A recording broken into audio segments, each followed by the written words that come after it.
Hi guys, Scott here from TEPIS Paranormal, and I'm back with day 19 of the TEPIS Paranormal Christmas Advent Calendar. So today we're going to be looking at the Trans-Allegheny Lunatic Asylum. The Trans-Allegheny Lunatic Asylum is a psychiatric hospital located in western West Virginia.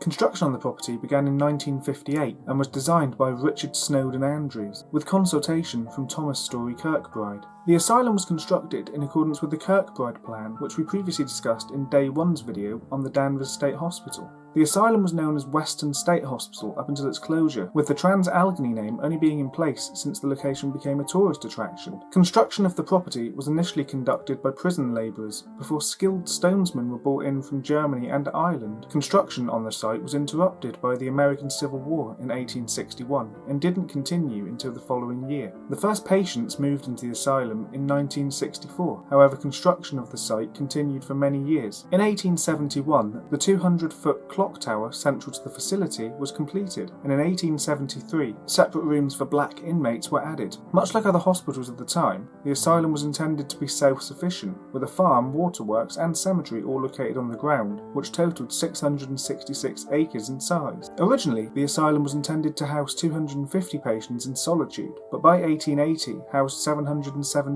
This number only grew through time, with 1,661 patients in 1938 and 2,600 in the 1950s, with obvious overcrowding taking place within. In 1938, a survey was taken of the asylum and found that the asylum housed epileptics, alcoholics, drug addicts, and non-educatable mental defectives within. A second report in 1949 found that the facility had poor sanitation and insufficient furniture, lighting, and heating in much of the complex. In the 1980s, the facility had a much reduced population, in part due to changes with how the mentally ill were treated. The facility closed in 1994 when a new hospital, the William R. Sharp Jr. Hospital, was built nearby. The building and grounds have since been mostly vacant, with occasional events taking place within, and in 1999, 3 floors of the facility were damaged by police officers playing paintball, for which several officers were dismissed. In 2004, 3 small museums opened on the first floor of the building, but these were soon closed due to fire code violations. The building was later auctioned off in 2007, with a demolition contractor winning the bid and paying $1.5 million.